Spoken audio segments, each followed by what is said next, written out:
There we go. Recording is on. I will start again. Thank you, attendees. I know you will accumulate. Very, very pleased to have you all here for this wonderful workshop that I've been hoping for several years. I'm Ellen Barfield, who I'm a very long time member, not from the get-go, but from '88 of Veterans for Peace, been around a long time. I knew Chris Antal, not sure I ever knew him personally until I heard about the drone chaplain issue. But Chris is a Unitarian Universalist minister, and I was a UU, so I met him that way. And he now chaplains at the Philly VA, where he has been involved in a 9 years now program of dealing with moral injury groups, and leading to moral injury services. And he'll talk more about that.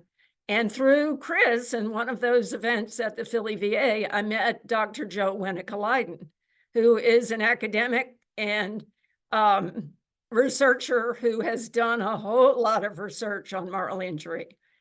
So first of all, Joe will speak about the philosophy and the structure of moral injury. And then Chris will speak about doing something about it and how the Philly VA has really pioneered that project, and it's spreading to other VAs. So it's real exciting to have you on board. And Joe, take it away. Ellen, thank you so much. Thank you everyone for coming tonight. 6 o'clock on a Sunday. I'm usually just dreading the next day and the work day. So I really appreciate everyone joining. And as Ellen said, this has been many years in the making. So I'm glad everybody is here so we can see this. And it's really good to see both Ellen and Chris again. So it's like a nice reunion on top of everything else. As Ellen says, I'm a researcher. I'm an ethicist. And I became part of moral injury research because looking at the experience of people in war and veterans, not only it was something to look at and I wanted to contribute to somehow help, but also because it challenges a lot in ethics that we kind of just take as an assumption. We just kind of assume. So it kind of has both of those sides. It's a place where if you're doing research and academic stuff, you can actually work with people trying to do actually help people on the ground, and that's, I feel like, the best place for us all to be. It's a really good interactive place. So what I'm going to start today, let me get this up here. I'm going to start my presentation. I don't have the home slide here, the title slide, but we'll be looking at just a little bit moral injury in modern wars. And since some of the war that I'll be talking about specifically and briefly, the war in Ukraine, is ongoing. And it's also not necessarily, we don't really know what's going to happen yet with people and their suffering, though we can imagine based on past events. So I wanted to start us not too far away from Ukraine, in Bosnia-Herzegovina. And during the war in Bosnia-Herzegovina in the mid-1990s, it was not uncommon to hear people say how strange their world had become, and through that changed world, they themselves felt forever changed. Anthropologist Ivana Macek, who herself is Croatian, and she actually did ethnography research in Sarajevo during the siege. So it's a very interesting and kind of a unique approach, and the research is unique. And she included in her book something that has always just really kind of stuck with me, and it's a picture of wartime graffiti in Sarajevo that says in Bosnian, "Nobody here is normal." And this concern, what Macek kind of was pointing out, it's expressed in terms of anxiety with being normal and not normal, kind of articulates a fear that access to a whole world, your world, what they considered normal life, they just assumed as just normal everyday life, had been lost to them. And with it, the ability to live into and participate in certain cherished norms and ideals and visions of the human, as well as certain relationships. There is a fear among the people that Ivana spoke to that they were losing touch with who they once were, and who they felt they had become was very problematic, not just practically, but more morally, and for some people, soulfully. They were changing, and in doing so, they were losing contact with the ability not just to live in a certain way, but to be a certain type of person. And it's obvious to say that war transforms people and societies, and that's the whole point of political violence. But there's a long-term simmering battle of words and theories over just how one is transformed, in what ways and to what ends. With some seeing wartime violence as devastating, as something that can devastate people and societies, with others really wanting to reinforce that traditional view of the military as a school of virtue, and as, especially in the US context, I'm kind of shifting, as a force that does good in the world, right?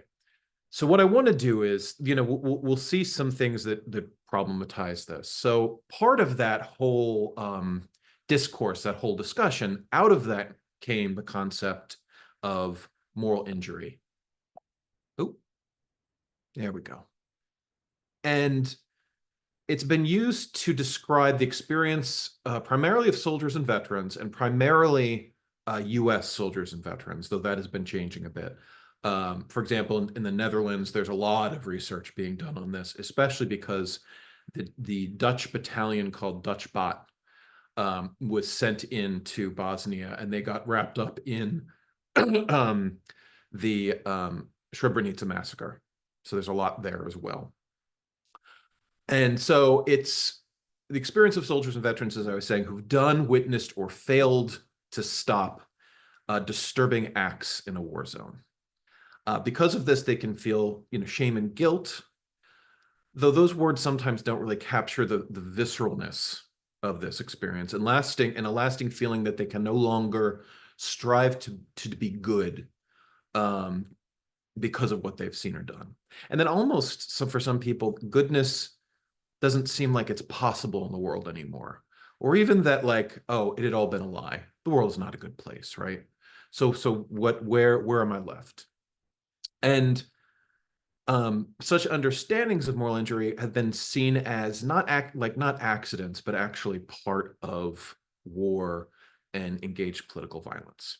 So moral injury, again, is a relatively new term, and although it was first coined around 1991, it has become more popular only mostly kind of in the last decade, 2 decades, largely in response to the experiences of veterans and soldiers within the longest series of wars that the US has fought. And it arose because some therapists and veterans saw talk of trauma and PTSD as helpful but limited, as the description of such disorders really excluded any consideration of what happens to one's felt character and one's aspirations to be a good person, however that's defined. And this continues to be a challenge. It peaked toward, I think it was like 2008 or so. But now the level of veteran suicide is nearly 60% higher than non-veterans from a recent study. And moral injury is now being looked at very seriously as part of the cause, though we can get into issues of how sometimes there can be resistance to that. And so we have this idea of moral injury, and there are two, or I look at it, there are two main definitions. Now, if you go out there, you will see a lot of definitions, but you hopefully will see kind of why I split it into these two buckets. So the first one was definition is coined by a psychiatrist, Jonathan Shea, and originally thought of moral injury as the result of a leader's betrayal of what's right. And as he developed his definition, he argued that moral injury is present when there's been a betrayal of what's right, and that's a subjective understanding of betrayal in the soldier's eyes, by someone who holds legitimate authority, usually in the command structure, in a high-stakes situation. So somebody is betraying someone when it really matters. And in these situations that Shea is looking at, especially the Vietnam War and the war in Southeast Asia, the stakes could be high indeed. So as you can see from the definition, it's about trust being broken. And he's also arguing that the situation in which such injury occurs, again, as I said, had to be a serious one. And so for him, the issue of power is really central. Not the power to inflict violence, which people will think of when they think of war, but power within a command structure, power over people, and the trust that is kind of implicit in that power, and the damage that can be done when it's abused. So we have that definition there, right? Moral injury is, it's happening with this relationship within a specific institution, the military. And about a couple decades, around 2009, this moral injury kind of came up again. It was out there, but it didn't quite catch the imagination. You fast forward to 2009, when there is a huge spike in mental health issues and in suicide among soldiers and veterans in the middle of the Afghan and Iraq wars, or kind of tailing off with the Iraq war. And there are some psychologists who were kind of clinicians in the Veteran Administration or working with veterans and others. And they tried to take what Shea had done, and Shea had really looked at this. He was looking at like Greek stories and Greek myth and tried taking a humanist take. They said, well, let's bring this into psychological research so we can kind of give diagnoses and treat people and kind of bring to bear the resources of psychiatry and psychology. And these newer approaches, they don't really reference Shea, but they still help kind of bring in a little, bring in some nuance to what Shea had said.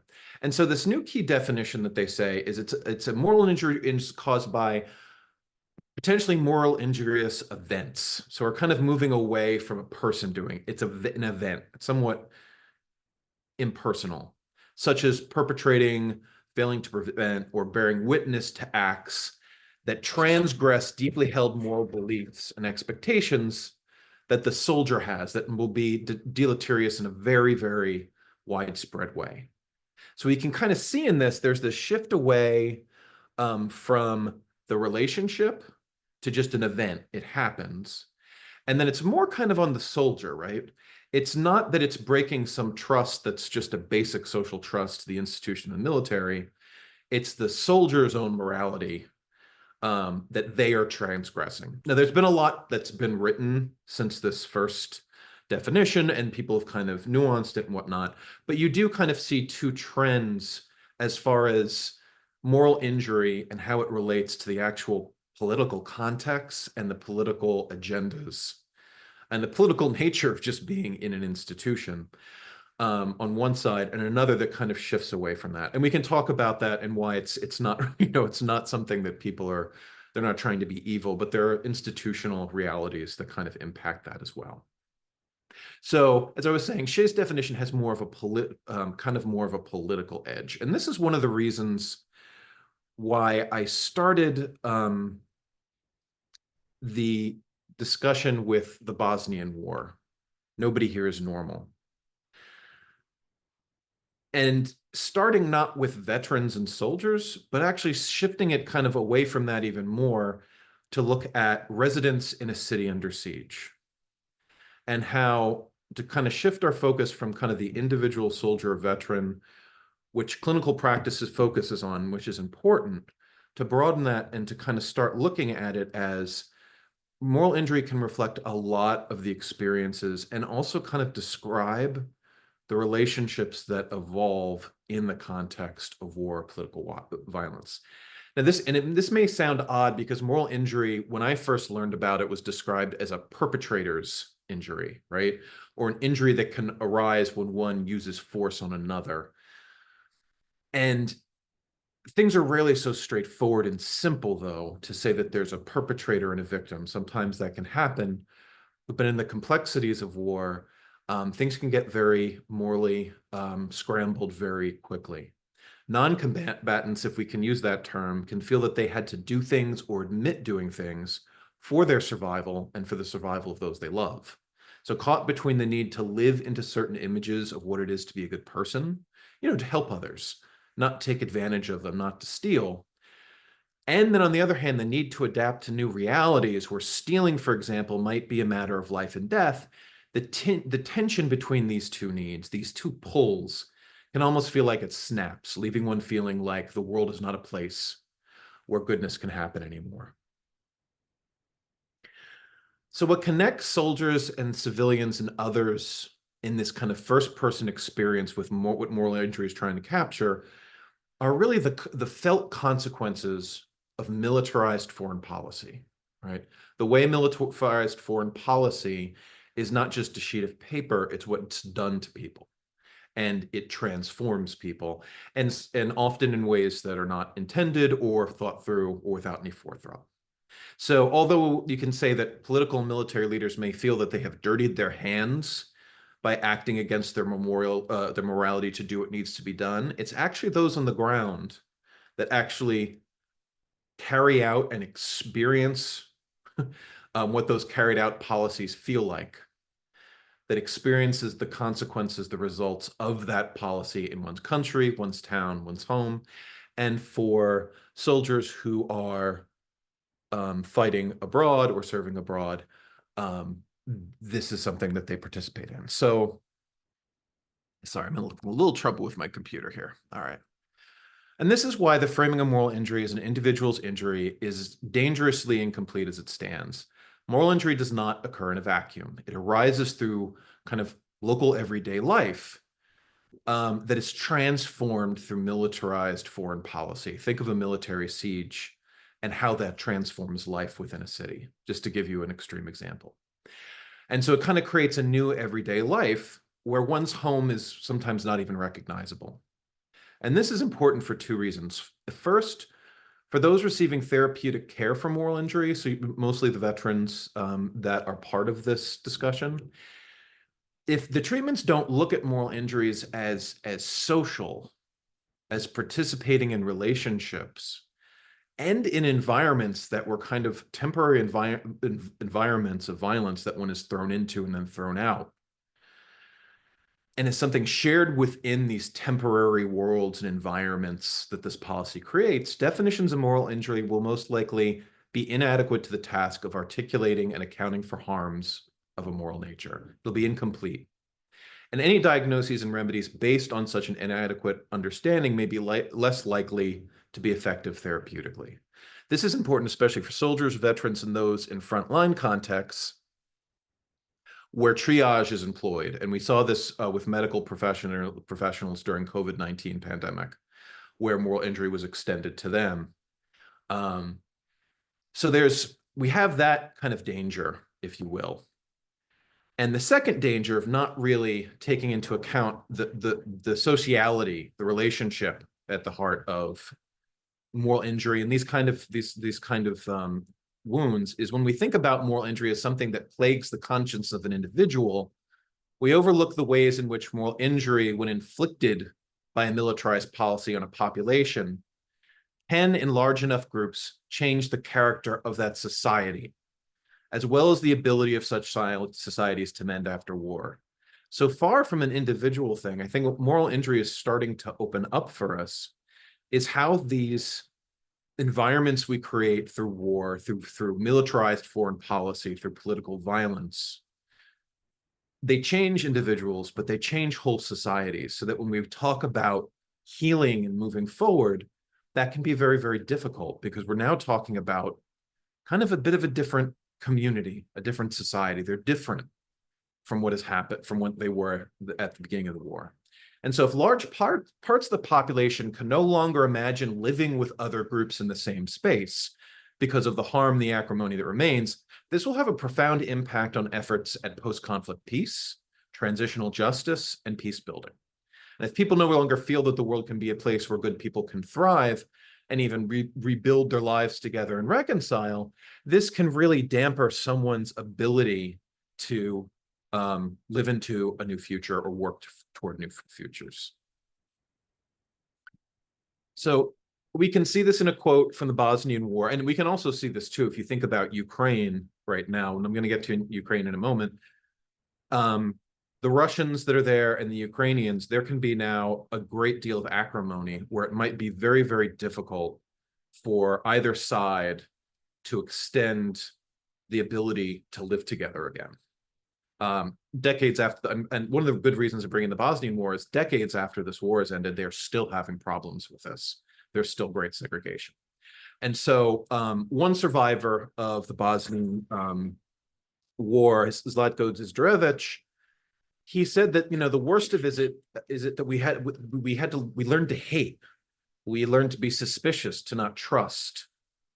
We become cynical and scornful. They were transformed. He's talking about virtues. He's talking about vices, talking about character and who a person is, and saying that one of the worst things wasn't just the loss of property, being able to make a living, and family members and things that you loved. It's that you have been transformed in a way that this is not the person I want to become. And that can hang on one. The vision of what you wanted to be before this, even if it's no longer possible to kind of live that way, those norms, those expectations can haunt one. They don't go away. They kind of sit there and just continue to say, you're not this, you're not as you should be, right? And this is one of the things that Dzdorevic is bringing out. And as we kind of now switch to Ukraine, Bosnia is helpful because you're having both of these wars as divisions of ethnic groups within, and this polarization that's occurring, right? And then the suffering and hatred that can transform society. And there's a possibility that this may be happening also, of course, in Ukraine. I'd be surprised if it wasn't. And there's an anthropologist, Greta Uhling, who said those who had been affected by the war in Ukraine painted a world so uncannily altered by violence that it felt as if they were living in a science fiction drama. They previously familiar had become very strange. And you can see this in this picture here. Just, if you're used to, like, the picture above is pre-war, the picture below is now during war. If you're going around and these are your images you're seeing now, you're going to start transforming your idea about what the world is, because of what it looks like. These visions kind of seep in, and it changes the way we see, we imagine, and we hope. And so one woman displaced from the Donetsk region in the eastern Ukraine by the Russian invasion also said this, and of the attackers, that they seemed like zombie hordes, inhuman and so dehumanized, right? No longer seeing people as people. So this militarized foreign violence transforms the way we see others, the way we see ourselves, and can transform who we are able to extend sympathy toward. And you can see in these examples how violence changed the way that people construct their world. It alters the way of what people think of as right and wrong. Many people in Ukraine before the war, before all this, may have had a very, very different relationship to and perspective on the use of violence than they do now. So what is good? What is beyond the pale? These can change, especially as one feels that they have been wrong. So moral injury then is not just an issue for soldiers, though it's a key issue for veterans, especially in the United States, but is a part of the transformative power of militarized foreign policy, of which soldiers are a part, and is a way that we don't, as a country, really think about war in that way. And how warfare and violence changes not only one's own psyche in the sense of self, but that of an entire society. And if we think about the moral and moral injury, it's not just rules and codes that one follows, but morality is kind of a way of seeing the world, of imagining different alternatives and futures, of refusing to, of relating to others, of harming others. And the injuriousness of a nation or society can have profound effects on the future development of that society and its relationship to others. So again, in the Bosnian context, this concern was expressed in terms of normal life. We have in Ukraine, it's being described in terms of this is science fiction. None of this makes sense, right?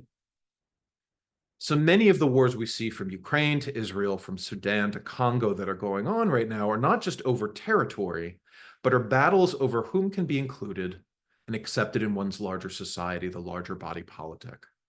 And at least from my research in such wars and conflicts, this is, I think you do see a great deal of moral injury because people are trying to be so scarred and people are so scarred and harmed in wars and being pushed out.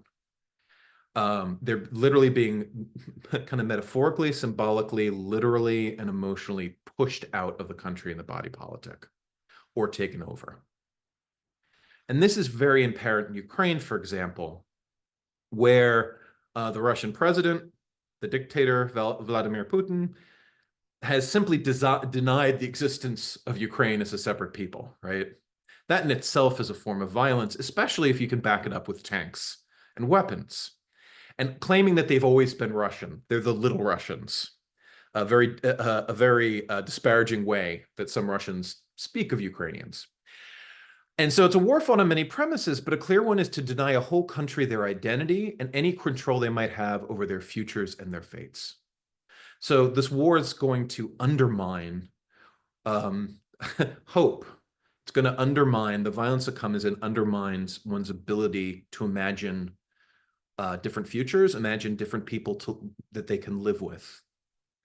And Ukraine's response has, among many other objectives, also been centrally about a defense of the future in which Ukraine can fit, be imagined in the future tense as reasonable, expected, and just. So looking at Ukraine, for example, doctors have become very concerned about future generations because, as we should all know too well, political violence does not begin and end with a violent act, but this violence folds into one's life and that of one's community far into the future.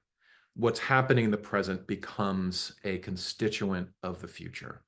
And according to one doctor working with wounded children in Ukraine, quote, "These events will definitely affect the whole generation of kids, that's for sure. These kids don't have the ability to study properly. They don't feel comfortable in their homes. They don't have the ability to eat well."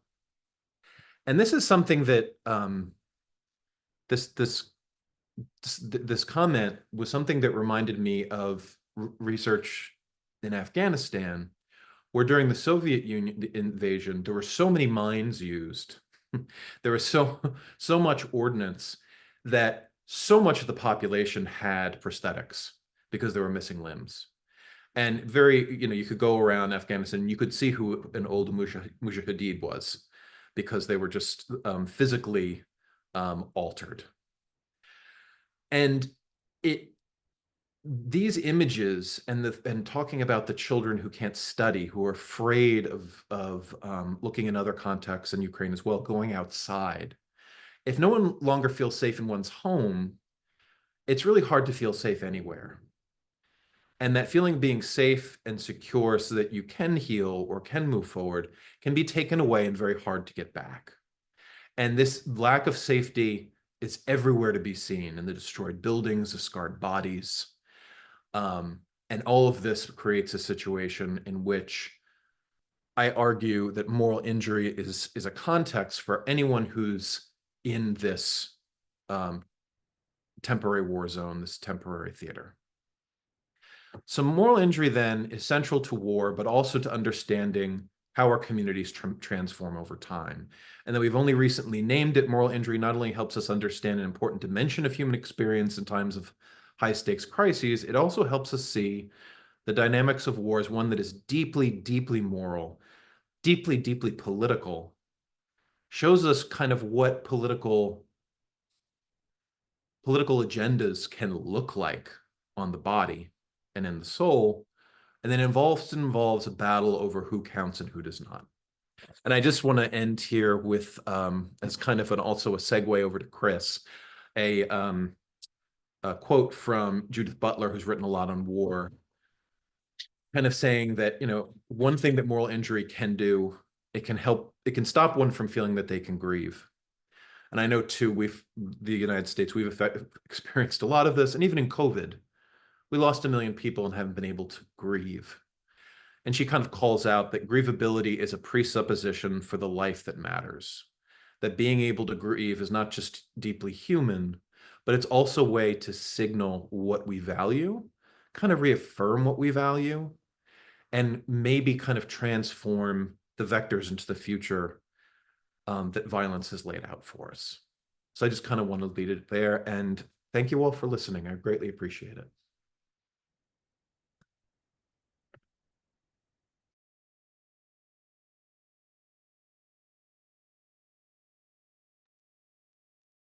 Thank you so much, Joe. Intense, powerful. We got a few very good questions, which I've noted. I didn't say before, and I apologize, please do put your questions in the chat because some of you tend to want to go on and we want to get as many questions as we can. So put them in succinct form in the chat. I am noting them and we'll repeat them at the end. Chris will also talk for 20 or 25 minutes and then we'll get to the questions.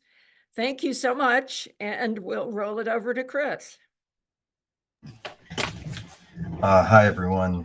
I'm Chris Antal. I'm joining you from Philadelphia in my office here at the Corporal Michael J. Crescenz VA Medical Center. Work here as a chaplain, and I've been here since 2015. Before that, I was in the Army Chaplain Corps for just short of 8 years. With some overlap, 2008 to 2016, and had a deployment as a battalion chaplain in Afghanistan.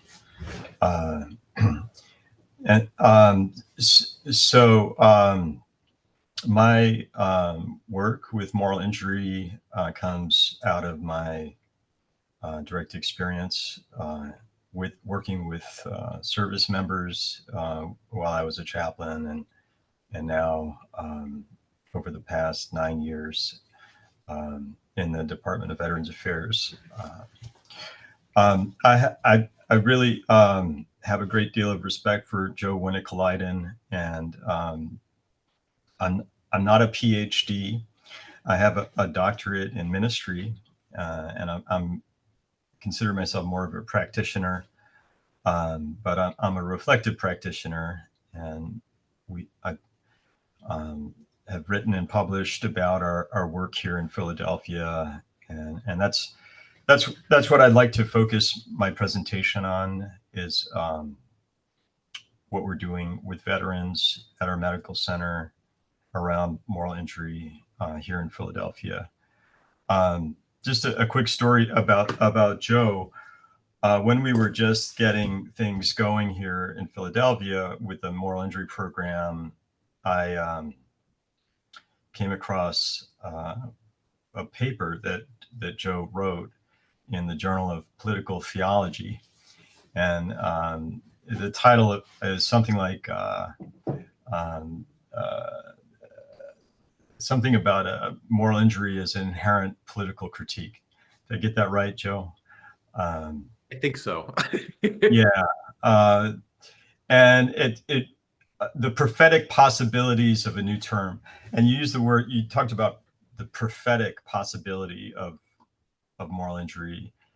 And it resonated with me when I found it, because when I did my doctorate of ministry, I wrote about my idea for a moral injury group, and the title was Patient to Prophet, and it was my reframing of veterans' identity as not patient but prophet around this issue of moral injury. That, in other words, the reframing is that a veteran with moral injury is not a patient with a disorder, but is a person who has a moral truth that needs to be heard and reckoned with. And that's kind of the prophetic place. So I was really drawn to your idea of the prophetic possibilities of moral injury. I got really excited. I wanted to invite you to talk about your paper at our medical center.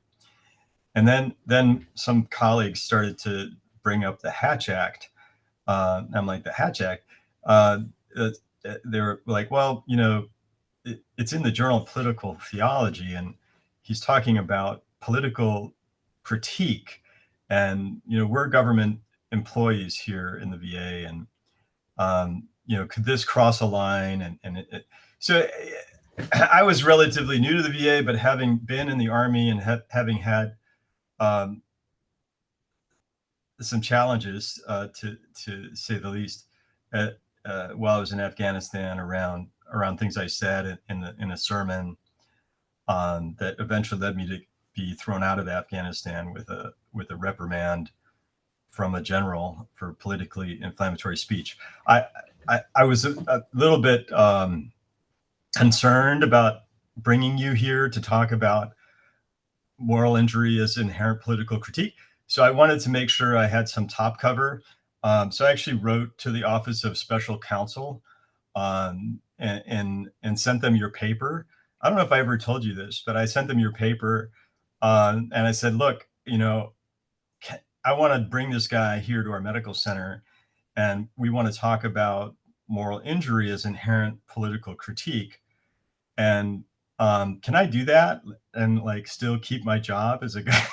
So I was basically, and I actually got a very beautiful response and from the Office of Special Counsel that gave me all the top cover I needed. It said, well, first of all, the Hatch Act doesn't apply here because the Hatch Act is about endorsing a political candidate or party as a government employee. But the Hatch Act doesn't preclude anyone in government service from criticizing a particular military campaign or a political decision. And moreover, it doesn't apply at all to the veterans. The veterans who are participating in a moral injury group or moral injury care are free to speak, even if they want to criticize a political candidate or political leader. So it was pretty much a green light that said, yeah, we can talk about this stuff in the VA, and then we did bring you here, and you gave a presentation, but that was an important step for us here in Philadelphia because what we're doing is innovative work around moral injury care, and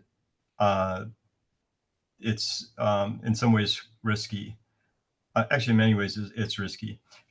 So I appreciate Joe for, first of all, just being the scholar that he is and bringing up the political dimension of moral injury and more recently writing about, critiquing the literature on moral injury as privileging certain groups, especially the veteran population, when we know that most of the people who suffer from the U.S. wars are not, in fact, veterans. They're people who in Iraq and Afghanistan and Vietnam.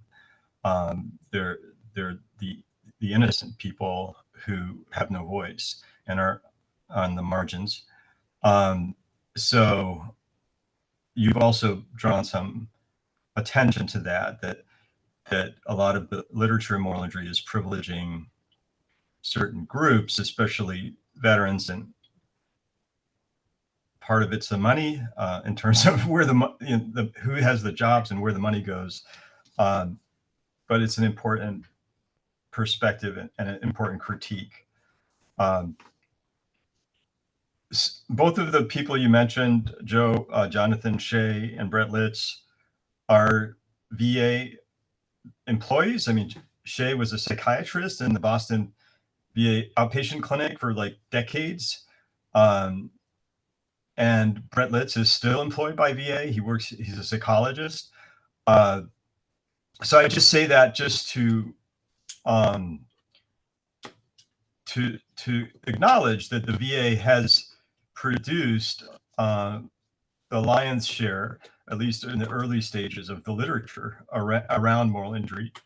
And for better or for worse, the moral injury literature has been colonized by psychiatrists and psychologists and the field of behavioral health.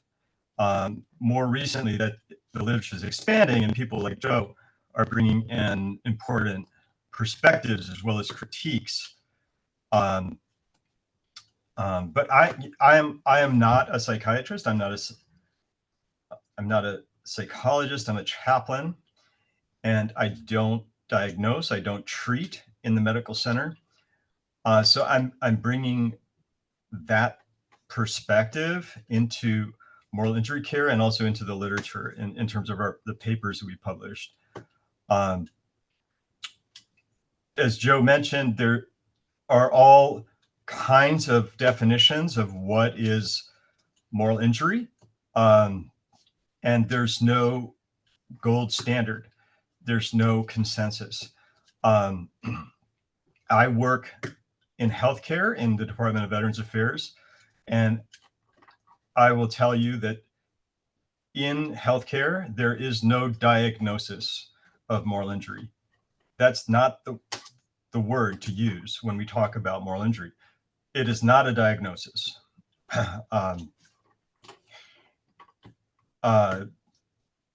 So is it a disability? Is it a mental health disorder? Is it, or is it something else? So there's a lot of questions that don't have clear answers to right now, and the field is emerging. So I'm going to offer my own understanding of moral injury and how it's emerged, and then talk about how we're working with this particular understanding and developing an intervention that is replicable. And we're at a point here in Philadelphia where we can replicate our intervention anywhere at any one of the medical centers across the country. So we're kind of at a place where we can do that.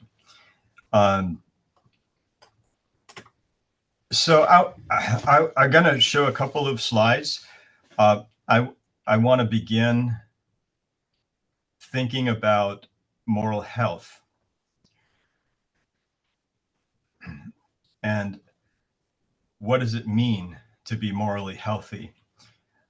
Because too much of the conversation starts with a moral injury without establishing a normative idea of moral health. And that's very problematic. So let me, first of all, show you a text from the Strong Veterans Act, just so you get a sense of the rising importance of moral injury in VA. I'm trying to show you the text of the Strong Veterans Act, which passed in 2022. And on section 506, you can see expansion of suicide prevention and mental health research on moral injury. So this is the first time ever the US Congress is talking about moral injury. And it's here in the Strong Veterans Act.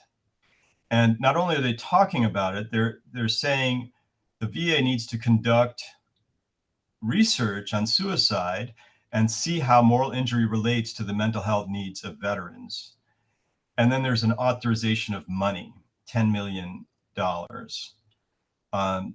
So I think it's just important for people to know that the moral injury is gaining visibility, and in the VA and also in Congress, and there's a growing interest in understanding this particular kind of suffering and developing some kind of care for it.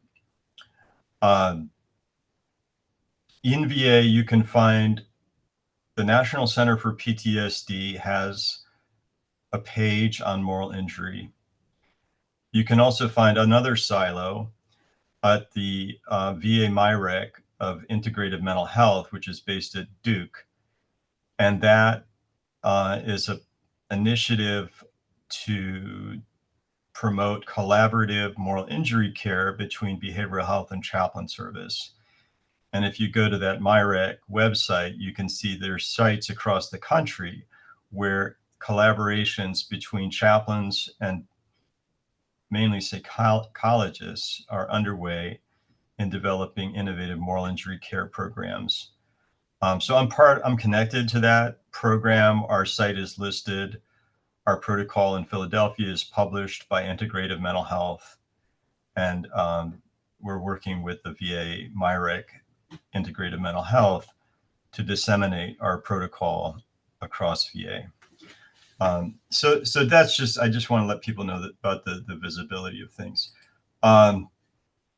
So let me just show you a couple of slides to help us begin to think about this idea of moral health. And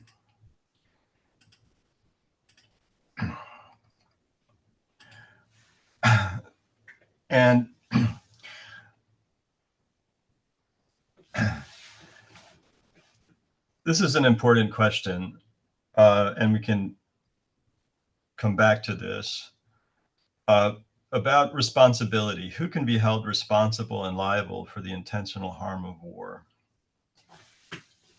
But let's first think about morality and this idea of moral health. So this is Rachel's Elements of Moral Philosophy, and you can read this for yourself, but I want to just point out the language of a conscientious moral agent. A conscientious moral agent. To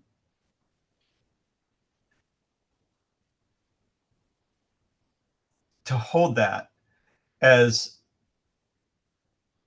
an idea of moral health. A morally healthy person is a conscientious moral agent. And here's a definition of that. This is another deeper dive into the idea of moral health. And I love this article by Matthew Talbert. Excuse me, Chris, I'm sorry, but your slides are not moving for the screen share. So we're still on the first slide in the screen share. Okay. So what are you seeing? Now we're just seeing you. Okay. Let's see. How about if I share my entire screen?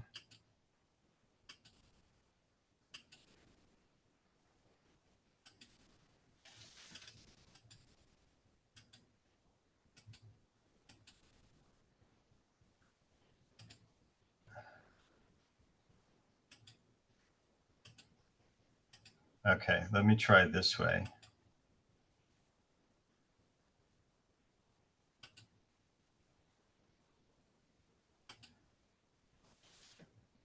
Is that better? We're not seeing your screen. Okay.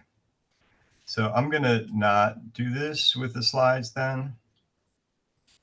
And I'm going to send these slides to Ellen. Can I do that, Ellen? Which Ellen? Ellen Barfield. You are welcome to do that, Chris, and I'll circulate them certainly. Can you Do show you want them? to send? Do you I want to can't send show to them, me Ellen and can, the other Ellen, Yeah. she's the tech whiz. Okay. But I would circulate them later if that's what needs to happen. Okay. Why don't I send them to the other Ellen? Yeah. Okay. Ellen Davidson, the Zoom Maestra. Okay.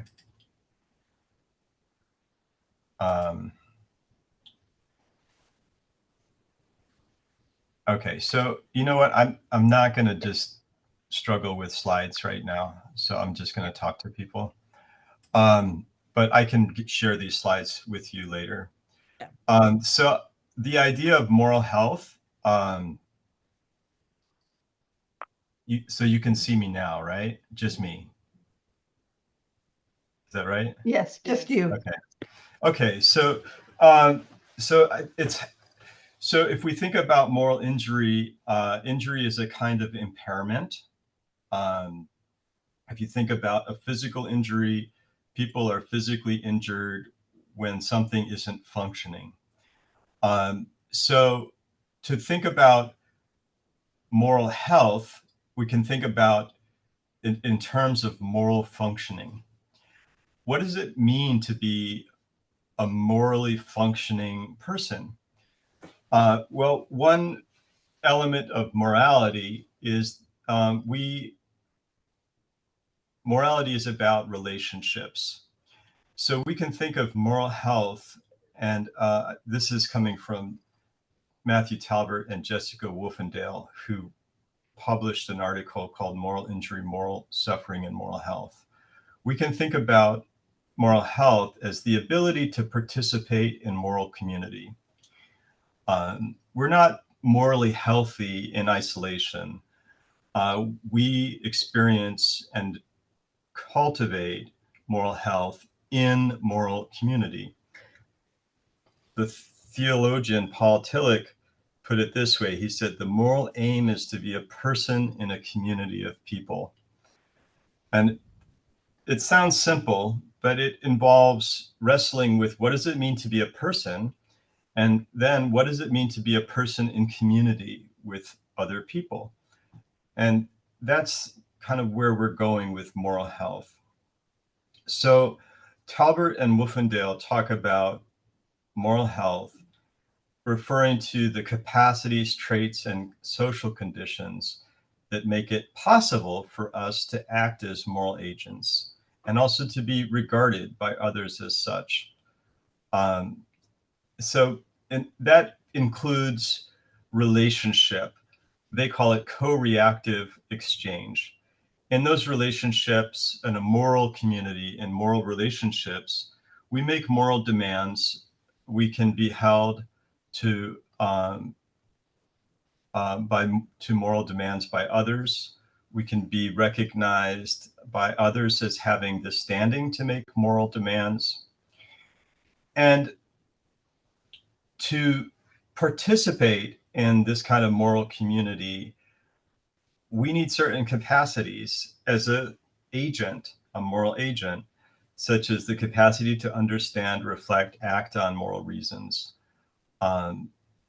These are all elements of what we could call moral health or moral functioning. So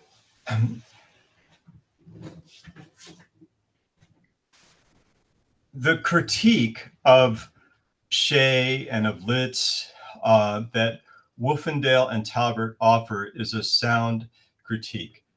They say at once their definition of moral injury is too broad, and it's also too narrow. Okay, so it's too broad because if we think about moral injury as a betrayal of what's right, as Jonathan Shea talked about, or perpetrating, failing to prevent, bearing witness to acts that violate core values and beliefs, like Brett Litz talked about. It's too broad because it assumes that moral distress and moral pain leads potentially to this moral injury. And the critique is that it's actually an indicator of moral health to experience moral pain and moral distress when we're betrayed by somebody we trust, or when we do something that violates our core values. In other words, experiencing guilt over injurious conduct is an indicator of moral health and moral functioning. And to call it an injury and to label it as some kind of like less than functioning puts us in kind of very dangerous territory, actually. The definition of a sociopath is somebody who can inflict injury on others and not experience guilt. So a sociopath has moral injury, not because they feel guilt, but because they don't feel guilt when they ought to feel guilt. And so this is where the definition of moral injury, the critique is that it's too broad. It doesn't allow room for appropriate moral pain or appropriate moral distress. And it can invite the application of treatments, cognitive behavioral therapy, for example, that are damaging. If I'm told in an encounter with a psychologist that my guilt is because of irrational beliefs or some kind of thinking that is inappropriate, that can actually be very damaging to a person's moral health. If in fact I have inflicted harm, if in fact guilt is an appropriate moral emotion, to be told I just need to change my cognitions to be relieved of that guilt is in itself a moral injury. So some treatments for post-traumatic stress disorder could facilitate moral injury rather than treat it or help heal it. The other critique is that it's too narrow. And this is like the sociopath argument. There's an argument to be made that a person has moral injury who isn't experiencing appropriate guilt or appropriate moral distress after being involved in harm or wrongdoing. And this is also very kind of dangerous territory. It suggests that people who aren't suffering from moral pain after being involved in harmful conduct, and almost any part of military service is harmful conduct. We don't need to conflate harm doing with wrongdoing. Certainly some harm doing could be wrongdoing, but it's all harmful conduct. So to not experience any moral pain or moral distress is a sign perhaps of moral injury. So that's where the existing definitions fall terribly short in terms of undermining perhaps what we could call moral health or moral functioning. In Philadelphia, we have a 12-week group. We empower veterans with moral literacy. We talk about moral values. We teach them about moral emotions. We talk about moral disengagement and how the military training does that, and how we can re-engage after being subjected to mechanisms of moral disengagement in military training. And we give veterans a platform to speak their moral truth about their military experience, first to one another in the context of the group, and then in the week 10 in a public ceremony. We invite the society, the public, in, and the community comes not just to applaud or praise, but also to accept responsibility and share responsibility for the harm that the veterans are revealing in their testimony. So I'm a chaplain. I use liturgy. We use a ritual in our ceremony. And after the veterans give testimony, we invite the community to respond in a kind of moral address. Acknowledge their shared complicity. complicity is a strong word. We used to use that word, but now we use shared responsibility for the harms and perhaps the wrongs that the veterans reveal as they're part of. So this process fits with our own understanding of moral pain and how moral pain can become morally injurious to veterans. The suffering of veterans is exacerbated by a society that refuses to acknowledge their own responsibility for the harms that the veterans were part of. The veterans are left holding the moral burden for a society that does not want to acknowledge or face the real costs of the collective decisions the society made in sending people to use lethal force. So this is where the dysfunction is. And if there's any injury, it's in the veterans'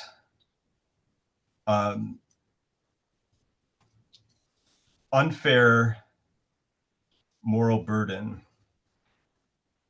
And the way we're addressing that in our process is through inviting the community to accept and share responsibility, acknowledge, in some cases, perhaps complicity, and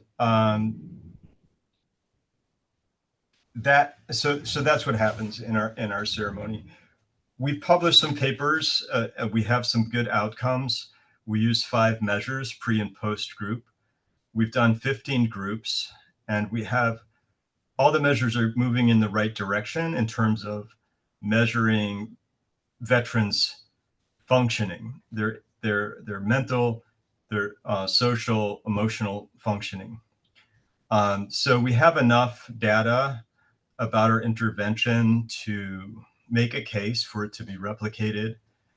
And I'm available for consultation with providers, but also with other veterans who want to bring a program like this to their community.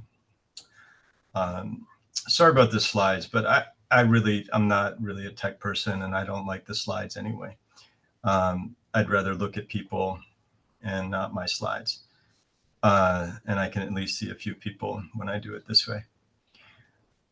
So that's it. I appreciate people's attention, and I'll be glad to share the papers we've published. If you email me, I'll put my email in the chat, and I'll be glad to be available for consultation for anybody that wants to learn more about our intervention here in Philadelphia. Thank you.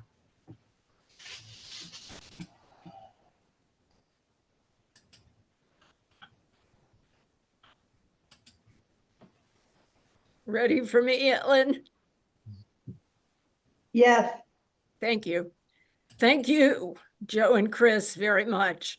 And we have some really excellent questions, which we're not going to get to all of them, but I will try to pick out the ones that at least I think are the best. The first one, I was really, let me just read it. If a soldier or a police person or other person authorized to use violence refuses to do what their superior wants done, which violates their morals, their conscience, does that soldier or whoever still risk moral injury? Yeah, I mean, I saw that question. I'd be glad to start. Again, it depends on how we're defining moral injury. And in the case that you described, you're talking about a person who's a conscientious moral agent, and they're clearly in touch with their values. They have moral courage. They're acting on their values at great risk in disobedience to an order. Is that person morally injured based upon the information you provided? No, actually, that's a very functioning person in terms morally. They may be experiencing moral pain. They may be experiencing moral conflict, but do they have an impairment to their moral functioning? No, they don't. I would say that person is a very morally healthy individual. I just add to that. I think a lot depends on kind of just I'd agree with that, but what happens afterward, right? Does the person get fired? Does the person's colleagues turn on them? And sometimes moral injury is happens when one reflects backward. So it could be in that moment they might feel like the world, um, the world is just like it's just filled with bad people or whatever. But if things can happen later that make them readjust that evaluation, which kind of it goes to a lot of what we're talking about and what Chris got at about this too. Is this an illness? Is this a disorder? Is like we have all this language coming from all these different disciplines and groups. And what makes this difficult too is that, somebody's change in the way they perceive things can change what we call an injury too, which is involved in mental health, but like it's really complex because we're talking about a human life and how we go through that. So I would just add that addendum to what Chris was saying. A lot of it, like that larger story around that, I think is really, really important to understanding. Yeah. I think if we imagine that person choosing the other course of action and obeying an order against their deeply held moral conviction, that would set the grounds for what we might consider a moral injury. They could very well experience regret and guilt and then shame, self-blame. I'm a coward, I believe in, compassion, but I did this out of fear, basically for my job or for being shunned. But so that could lead people down a whole kind of path of unhealthy consequences.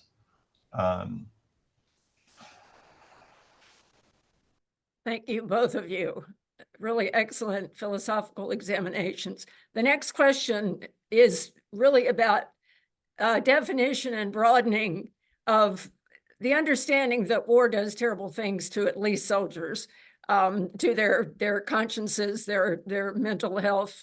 Soldier's heart comes from the Civil War and battle fatigue, and there's been lots of words to describe the various some of the effects on many soldiers of being in war.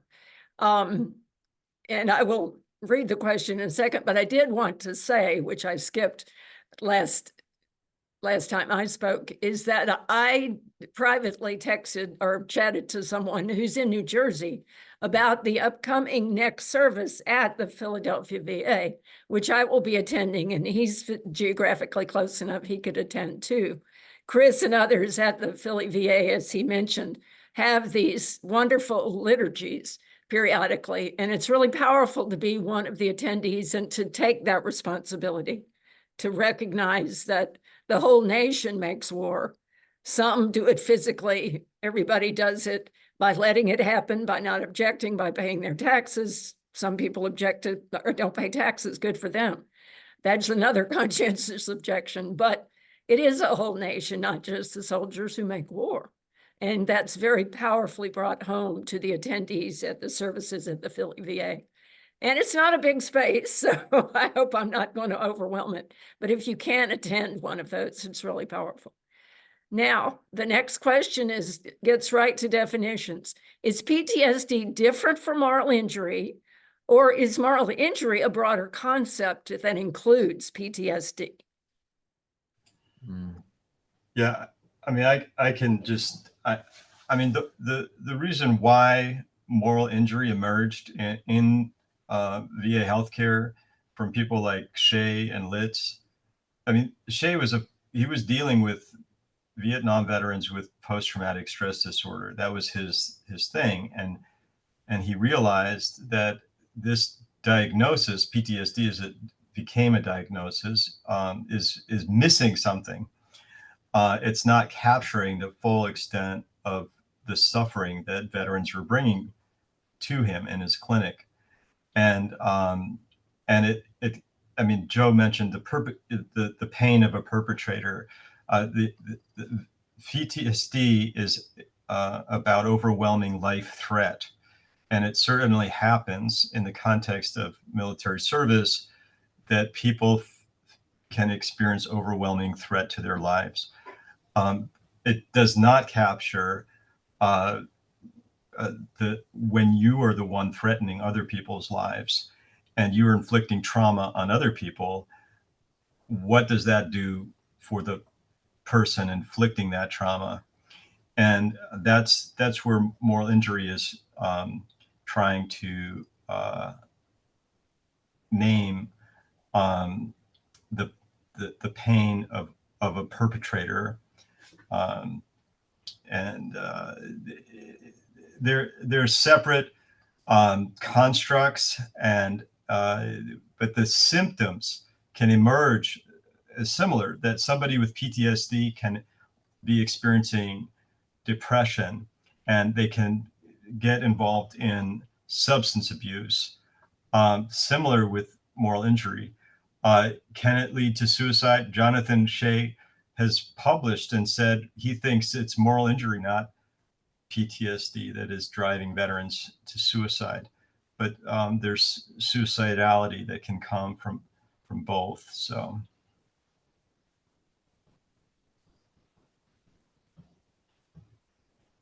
Anything to say, Joe? No, I mean, no, I think that was good. I would just, we can go to other questions, and maybe Yeah. it'll come back too. But so I'll just say also, Brett Litt said something very recently that I loved. He said, PTSD is about a racing heart. Moral injury is about a broken heart. And so they're fundamentally different. And if you, so.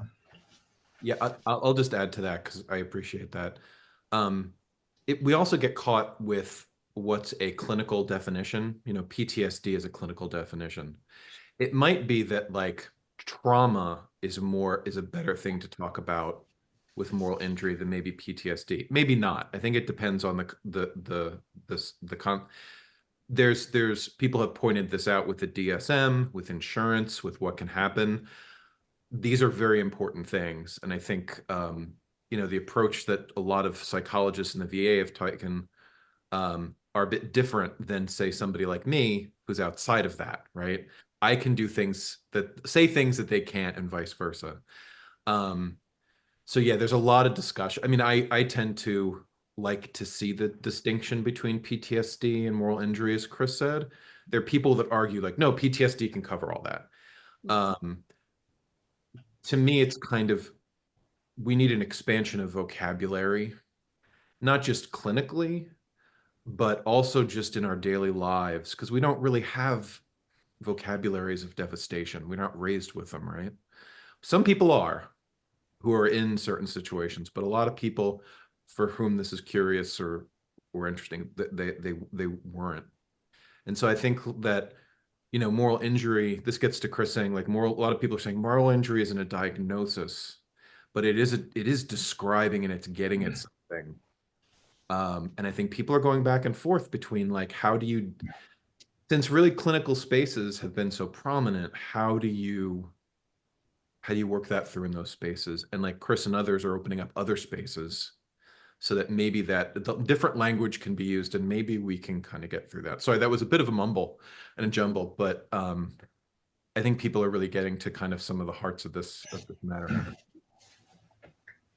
No, that's exactly right. It's a fairly new idea and hard to fully define yet. But here's another good question to add some more definition. Can a person incur moral injury without kinetic or real world experience? That is, if I take in and accept ideas in the nature of those people being lower forms of human, they are depraved, not worthy of human regard and respect. Can I incur moral injury simply from embracing and identifying myself with such ideas? I would say yes, absolutely. I mean, this is I mentioned moral disengagement, and there's like a whole body of literature on that. And Albert Bandura is the person who's published about how people can do harm and live with themselves. And dehumanizing the other is one mechanism of moral disengagement. And it's become part of military training, along with euphemistic language and pseudo moral justifications. Like, I went to Afghanistan, it was Operation Enduring Freedom, right? This is like a pseudo moral justification, and so moral disengagement is a form of moral injury. However, it plays out because it impairs healthy moral functioning. To be a conscientious moral agent, we need to be morally engaged. We need to not dehumanize, but humanize the other. We need to not use euphemisms, but tell it like it is. And that's part of the work of being a morally healthy, conscientious moral agent. Yeah, and this gets to it, what we were saying, like, is moral injury something that someone can diagnose in another person? And if you're going to be able to diagnose that, what's the expertise? There are clinical instruments that they use. There's checklists being developed, right? And Litz has written a little bit about this, about therapists that he's talked to being like very uncomfortable of assuming the role of somehow a moral expert or an expert on character, which is an interesting overlap and not overlap with psychology and psychiatry. It gets, when you start looking at this, like who or is it something where you have to realize it about yourself? And then you get, some people worry about, well, it does become an identity, right? And so there's a lot of these things. I feel like with this question about the depravity, I heard a psychologist at a presentation once said, I don't worry about the people who have moral injury. I worry about the people who don't. Which is a very difficult thing to say, right? Because you see certain people doing certain things. You want them to be morally injured in a way, because you want to affirm that there is, like Chris was saying, a moral agent, an aware moral agent who is recognizing that something has gone wrong, right? My worry with this is that with the situation that I think the person who put this is Greg. Greg, I think the issue when I see this is that we can go along happily in our lives, dehumanizing others and feeling very good about ourselves and our society, right? I think that's one of the problems, and that Chris was talking about, with the way we euphemize things, the way we talk about war and violence in this country, the way we talk about the rest of the world, that I feel like if that was true about moral injury in that broad respect, we'd all be morally injured in the United States, and we're not. And so it raises the question of, is in a situation like this, you might actually see moral injury as a good thing.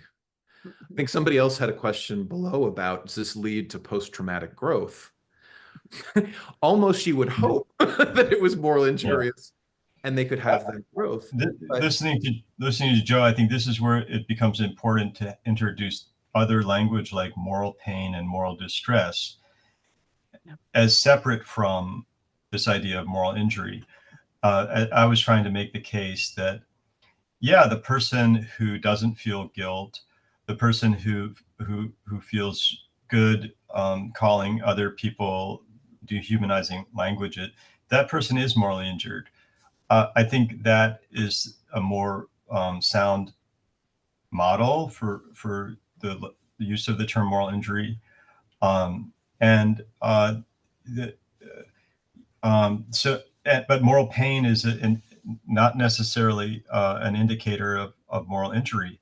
It is a sign of a conscientious moral agent and a sign of moral health. Yeah, no, and this I think this gets at a really great question, right? What is the injury and what's the morality happening? We can look at this and, like, I think traditionally people would say, well, these are vicious people. They have bad character, right? There's those ethical normative judgments that we have. But what we're trying to look at is, and I see people seeing this when they're talking about different training institutions in the military, how are people formed to look at the world and look at others? And we, and this is, I think a lot of the clinical language of moral injury would say no, because they're not injured. I want to say with Chris that there's something there that's gone, something there that's gone wrong. The cynic in me, and I monitor extremism for a living and the hard right. The cynic that has grown in me over the last couple of years look at this and say, I want them to be morally injured. I don't think they are, but they have been formed in a horrible way. And for me, I haven't worked out or thought, like, I think we need thinking about, well, how does moral injury fit into these larger things, right? And I think that's one of the things that Chris's work is doing by kind of bringing people together, not just veterans, but communities, creating communities around, just as like, political violence, militarized foreign policy creates these temporary, everyday contexts that can ruin a person. Chris's approach, which is wonderful, is creating temporary communities where people can experience another way of being with each other in their country and their community, right? It's a model, not just like somebody like me saying, like, writing something in philosophy that nobody can understand. Chris is kind of showing, and groups like this are showing people, this is what these practices can look like that build a different moral vision and that might actually be healing. And my suspect is that, and I think a lot of people I've met a lot of people like this, when they realize that they're looking at other people not as equals, that's the important part, because it starts them hopefully on a journey that they can do well with, right? But yeah, I kind of leave that question open. Part of it's my cynicism, but another part of it is, it's like, it gets this question of formation of a human being. And what do we call, when we look at societies and we feel like they're malforming so many people on a moral basis?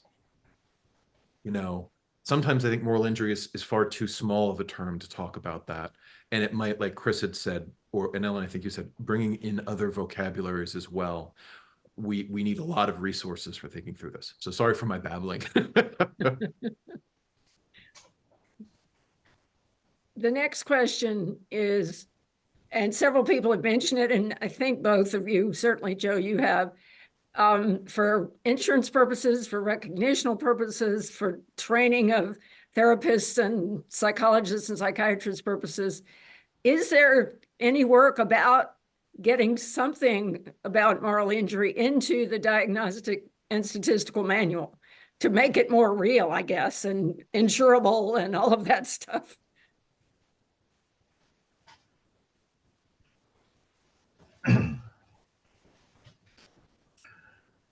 Was I muted? You don't seem to have heard me. What happened? Oh, no, Yeah. Did you want to take this one? Well, my position is it ought not be a diagnosis.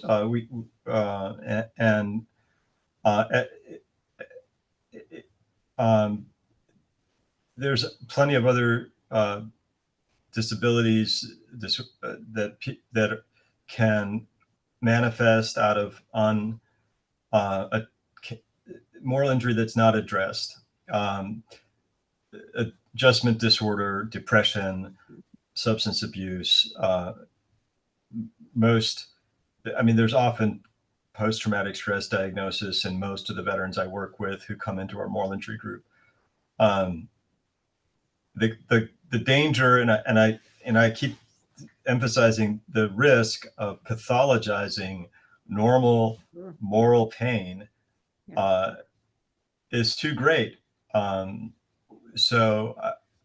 What happens when you stick something in the Diagnostic Manual of Mental Disorders? In many ways, the whole mental health field is in tension with this idea of moral health. People lie to themselves in order to relieve anxiety. People believe all kinds of things rather than face uncomfortable truths. a mental health measure will come out well. Their anxiety is lower. They're feeling at ease. But are they morally healthy? So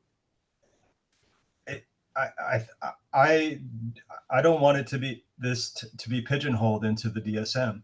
I think then it becomes a veterans issue. It becomes an individualized issue, and it detracts people's attention from the larger collective, the ecology of violence, the war culture, the collective that is part of the injury. And if we just individualize it and try to come up with a treatment and a medication, then the larger collective, the larger structural and cultural issues are neglected and will never be addressed.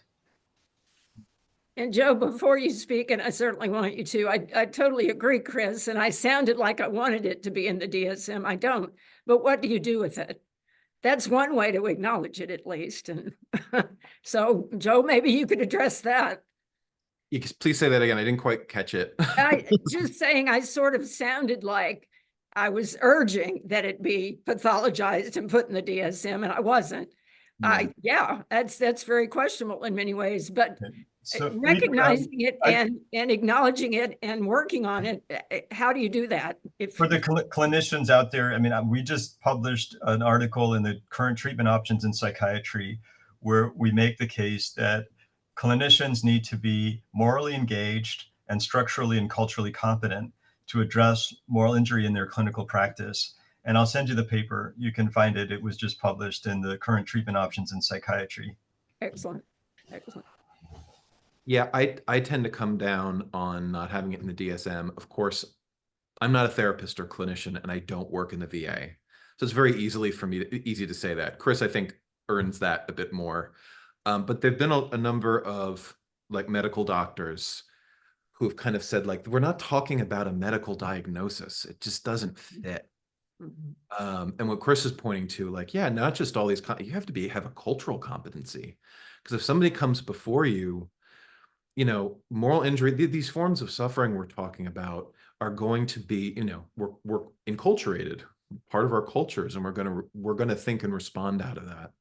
That's why when I was talking before about the ways in which this affects the way you see things, the way you imagine things, we're talking about culture and just the formation of a life, right? I mean, how we view things. We see this with science so much. We can totally miss things that are right in front of our mind, right in front of our eyes. I think that's what a lot of things I've been hearing from people at Veterans for Peace, how much we miss as a country, we don't see, right?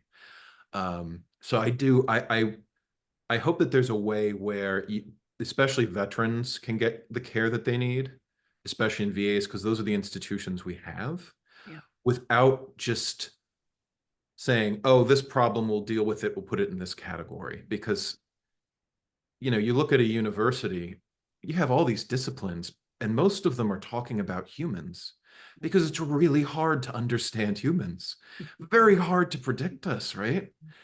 And that's wonderful, but it's also just where a lot of the suffering comes, or the difficulty in trying to come to healing.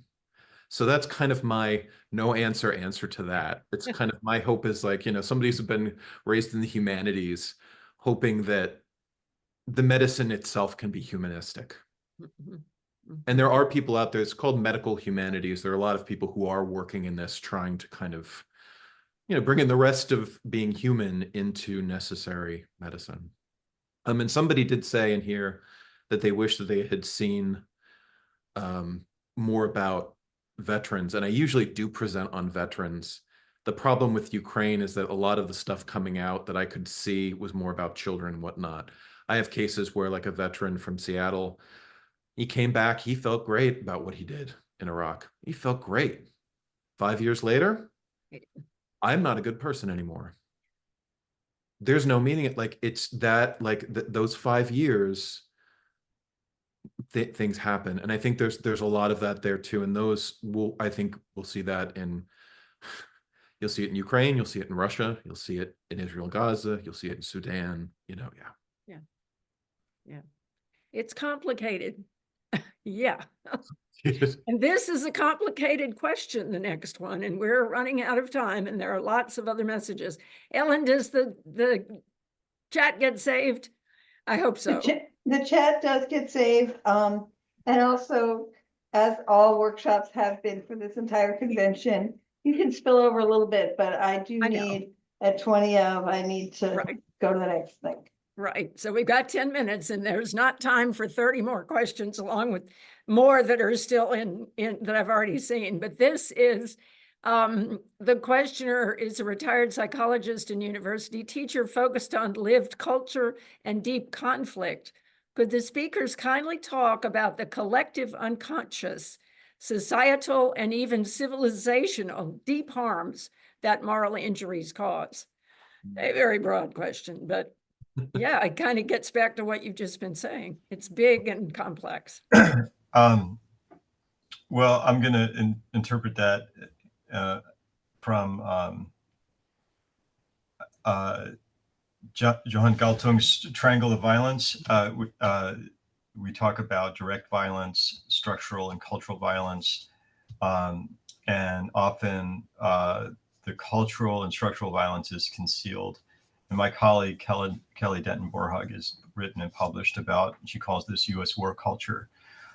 So I don't know if this is the same as unconscious, but it's the stuff that we just don't pay attention to. And it's this veterans often involved in the direct violence, but and Kelly calls moral injuries like the canary in the coal mine. But what is drawing attention to is the structural and cultural violence that plays out in so many ways, from militainment in Hollywood to defense spending, and that's a euphemistic term, isn't it? To just the garrison the globe with military bases.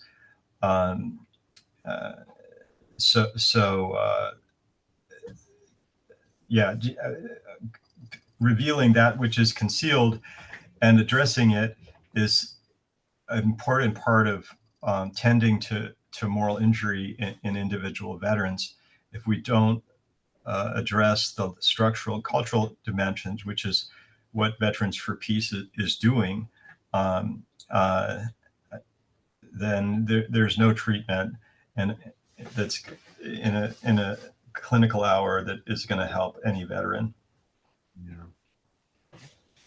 Yeah, it's such a, I mean, this is one of the things I think about a lot, which is how does violence and war, and especially in the scale that we have now of like, militarized foreign policy, how does violence through the millennia affected humans? I mean, how has it affected all life on Earth?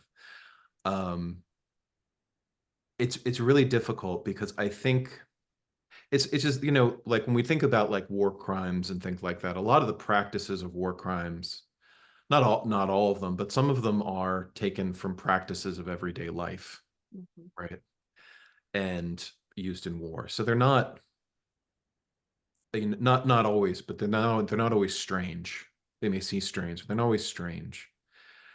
And one of the things that I think a vocabulary like moral injury as a beginning can help us start talking about that. I think so much of when we look at history and culture, we have a progress attitude. Yeah. Which is really hard to uphold when you see the wars and the climate change and everything happening in the world. Like, this is the end of progress. And I think that moral injury is kind of it can be a canary in a coal mine, and I love the work that Kelly does, Denton Borhug. It's also kind of a call that we need better communities of conversation. We need better vocabulary, and this is also kind of liberating vocabulary. Some people were saying in here, and one of the things that I am very grateful for this organization and organizations like it, and why Ellen's been working with us over a couple of years to get this done, and we're all like, yep, we'll go, whenever it's all right, whenever it works, is because like this language can be liberatory. It can be a new way of speaking and seeing that maybe can be transformative. And we are linguistic creatures, most of us, even people who don't have the ability to speak, they still, communicate in various ways. Language is so important to culture. If we start thinking, putting different images forward, which is coming out of these communities, I think we can start better grappling with not just moral injury, but like the devastation of lives and societies that occurs, not just like we were saying through war and like, outright political violence, but through so many structures and institutions of coercion, domination, and oppression that exist as well. So yeah, I think it's right now I can't answer the full question because it's a really important one. And I think it's one that I've seen veterans who have kind of said that I have moral injury and try to do something with that. A lot of them develop a whole different life based on a whole different social ethic, right? It can be transformative, and people who are doing this, they are also coming up with different vocabulary, right? A lot of it's happening, so much of it's happening not like with somebody like me with a PhD, it's happening in rooms where Chris is, it's happening among veterans. It's also happening between veterans and people in countries where they fought at times. I'll just leave this one thing. Somebody had actually talked about we're talking about Vietnam and how the Vietnamese soldiers don't seem to have moral injury.